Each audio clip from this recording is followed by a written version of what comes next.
Halo teman-teman semua, selamat pagi. Hari ini kita belajar menyoal tentang bagaimana cara hidup murid Yesus pada zaman itu. Maka, Capcus, silakan simak videonya berikut ini. Baik teman-teman, kita mulai pelajaran kita hari ini, cara hidup murid Yesus. Kita akan flashback ke belakang dan bagaimana cara hidup murid Yesus pada waktu itu. Ya, jadi kita ke zaman Yesus. Kita pahami bersama yuk mengenai hal ini. Apa ya? Ini. No man is an island. No man is an island. Mudah ya? Ini saya pikir semua tahu teman-teman. Tak seorang pun itu semacam sebuah pulau. Pulau itu sendirian di tengah lautan itu ya. Pepatah ini mau mengatakan bahwa tidak ada satu manusia pun yang dapat hidup sendiri tanpa kehadiran orang lain. Kalau ada, tolong ditunjukkan pada Pak Adi. Ya, tidak ada yang bisa hidup sendiri. Pak bisa, Pak saya ambil. Tidak, pasti tidak bisa. Karena kita lahir harus harus ada orang lain, keberadaan orang lain supaya kita bisa tetap hidup. Ya, jadi tidak ada. Pak, itu ada orang yang seperti Tarsan. Nah, itu kan hanya cerita. Diopeni hewan, dipelihara oleh hewan. Itu hanya cerita aja. Semacam legenda. Tapi the fact bahwa tidak ada orang yang bisa hidup sendiri tanpa kehadiran orang lain. Maka kelompok atau persekutuan itu merupakan kebutuhan setiap orang. Artinya kita butuh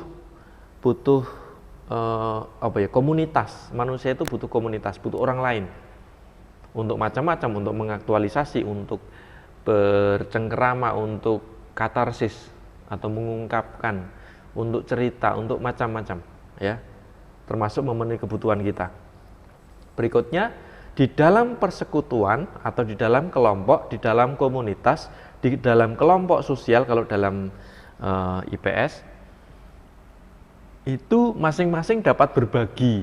Kita bisa bercerita, bisa berbagi, bisa saling menguatkan, bisa saling mengasihi, bisa saling memperhatikan.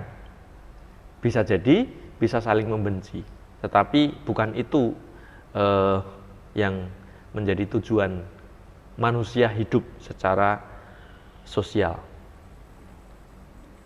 Nah, teman-teman, terbentuknya kelompok atau persekutuan itu biasanya disebabkan oleh daya ikat atau daya pengikat. Semacam suh itu tali yang untuk sapu lidi itu ya, itu suh, itu pengikat, supaya lidinya tetap menjadi satu dan bisa untuk menyapu. Kalau sendiri-sendiri tidak bisa untuk menyapu. Nah, apa daya pengikat itu dalam manusia? Bisa jadi minat yang sama. Ini saya berikan beberapa hal, tetapi teman-teman bisa mencari sendiri. Ya, ini hanya salah satu salah 5. Minat yang sama bisa jadi minatku sama dengan minatmu, maka kita bisa bertemu di suatu tempat. Goes misalnya. Di Domsaf itu ada kelompok Dues, Domsaf Goes. Nah, minat yang sama lalu disatukan. Keprihatinan yang sama, kita mempunyai keprihatinan yang sama, maka bisa jadi orang disatukan dalam kelompok itu. Pemimpin yang istimewa, bisa jadi pemimpin yang istimewa menjadi pengikat bahwa kumpulan orang-orang itu menjadi kumpulan dan bersatu, menjadi persekutuan atau kelompok. Kegiatan yang bermakna, ada orang-orang yang memang tertarik dalam suatu kelompok, membentuk kelompok karena kegiatannya bermakna.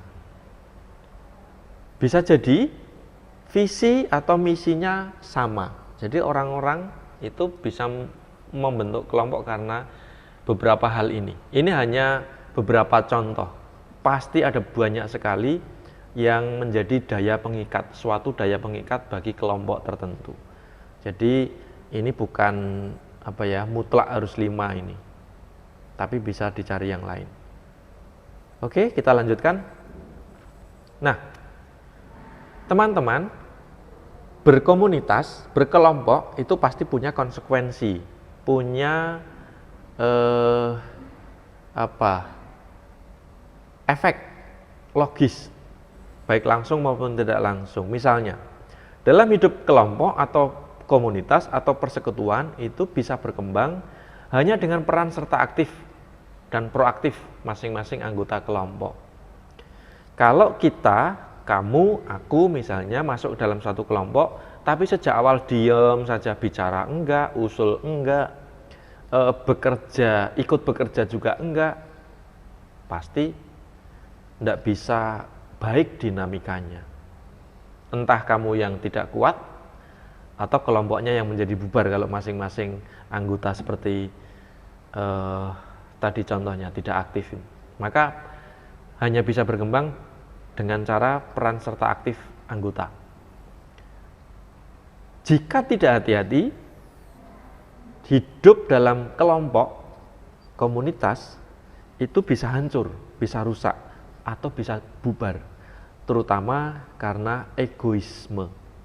Egoisme itu ada dua, maka di sini Pak Adi tulis selfish, karena ada self-interest, dua-duanya egoisme, bentuk egois, tetapi yang self-interest itu memperhatikan diri sendiri karena dia justru memperhatikan orang lain. Kalau selfish itu memperhatikan diri sendiri, belepotan. Memperhatikan diri sendiri karena melulu dirinya sendiri, bukan memikirkan orang lain, itu namanya selfish. Nah, Pak Adi yang dimaksud egoisme yang selfish ini ya. Sikap kurang bertanggung jawab, kurang rasa memiliki, tidak jujur dan mulai selintutan. Selintutan itu main kucing-kucingan. Nah, kalau dalam suatu kelompok begini maka bisa hancur. Maka harus hati-hati. Berikutnya, konsekuensi hidup berkomunitas. Ada beberapa hal yang perlu kita sadari. Hidup dalam kelompok atau persekutuan tidak dapat berkembang tanpa adanya peran aktif. Tadi sudah ya, oke. Lalu, ini tak lewati aja. Nah, kita lihat coba cara hidup murid Kristus dalam persekutuan. Dalam Kisah 2, 41, 47. Roh Kuduslah yang mempersatukan mereka menjadi orang beriman akan Yesus. Ayat 32 itu berbicara itu. Nah, mereka disatukan oleh Roh Kudus menjadi persaudaraan hati sejiwa. Lalu soal kedudukan, setiap anggota dalam murid Kristus itu tentu tidak hanya kelompok 12 rasul ya, ini berbicara murid Kristus, cara hidup jemaat perdana. Setiap anggota persekutuan itu sesama sederajat, martabatnya sama, derajatnya sama. Tidak ada yang tinggi, tidak ada yang lebih rendah. Pemimpin juga melayani, pelayan juga memimpin. Artinya murid-murid Yesus waktu itu ya memang tidak membedakan satu dengan yang lain, sama di dalam Kristus. Tidak ada dari mereka yang merasa lebih tinggi, merasa lebih rendah. Semuanya sama. Dari sisi pemersatu, Roh Kudus yang menyatukan. Oke. Lalu yang Kisah 4. Yang Kisah 4 32-37 ayatnya.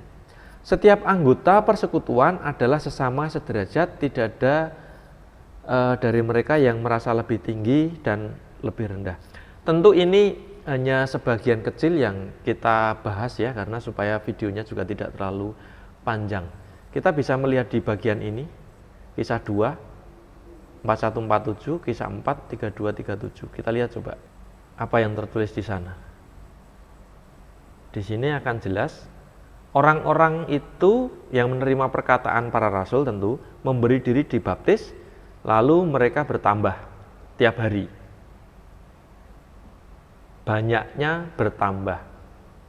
Lalu bertekun dalam pengajaran para rasul, bertekun. Selalu berkumpul memecahkan roti dan berdoa. Mungkin waktu itu masih memungkinkan ya, setiap hari berkumpul. Karena pekerjaan waktu itu juga tidak seperti sekarang. Sekarang itu cenderung apa ya, seolah-olah disetir, disetir, disetir oleh uang. Maka untuk setiap kali berkumpul kadang juga susah.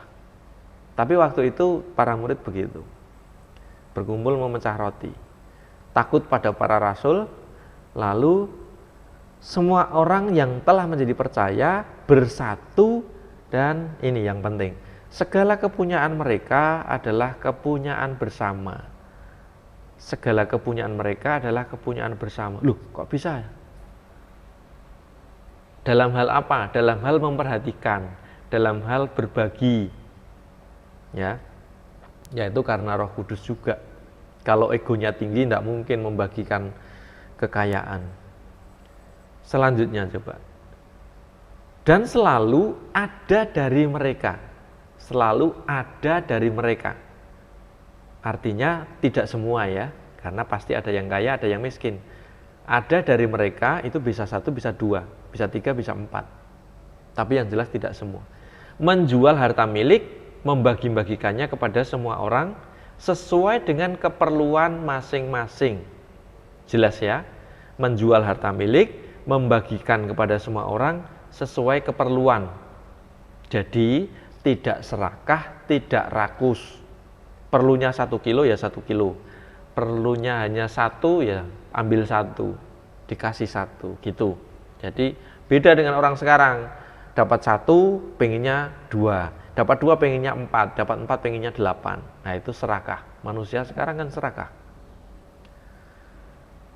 Lalu bertekun sehati, mereka berkumpul tiap hari di dalam bait Allah. Jadi mereka berkumpulnya itu berdoa ya. Tadi itu berdoa. Berkumpulnya tadi itu berdoa, memecah roti. Memecah roti itu kalau sekarang ekaristi. Kebetulan di masa pandemi ekaristi tidak bisa. Tidak bisa secara tatap muka, bisanya virtual.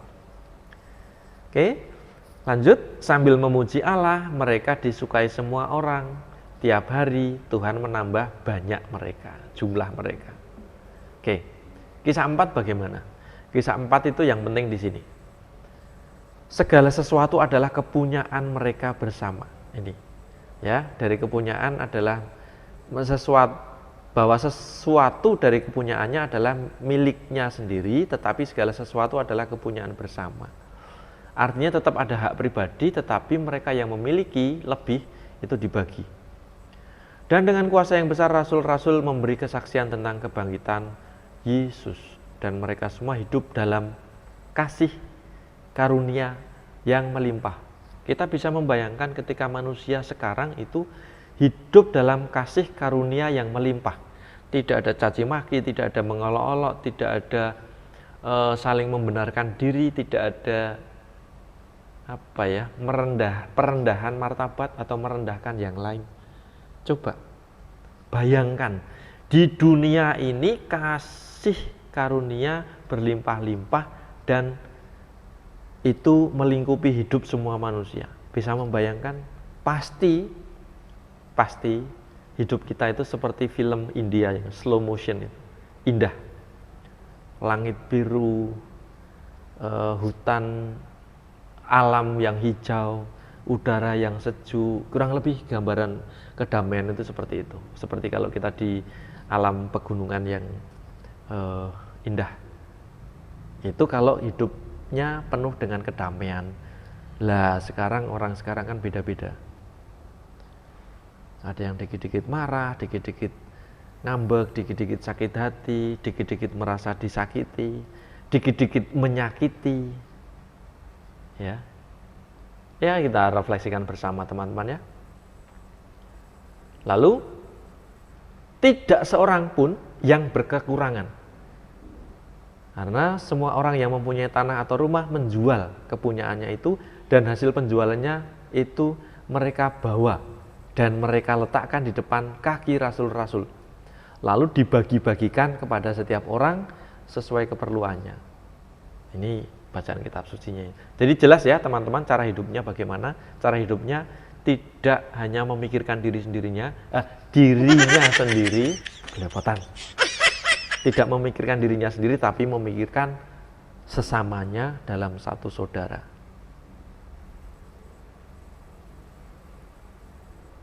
Ada yang bernama Yusuf yang salah satunya yang tercatat dalam kitab suci. Oleh rasul-rasul disebut Barnabas, anak penghiburan artinya. Seorang Lewi dari Siprus itu menjual ladang miliknya, membawa uangnya itu meletakkannya di depan kaki rasul-rasul. Oke. Jadi kira-kira itu cara hidup jemaat perdana. Singkat mungkin, meskipun juga termasuk panjang ini videonya, tetapi hanya itu yang bisa saya sampaikan supaya tidak terlalu panjang. Oke, terima kasih. Begitu dulu video kita hari ini. Silahkan belajar, pelajari modulnya, dan jangan lupa tetap jaga kondisi, jaga kesehatan, tetap semangat belajar, semangat menjaga kesehatan, dan salam Omah Diskusi.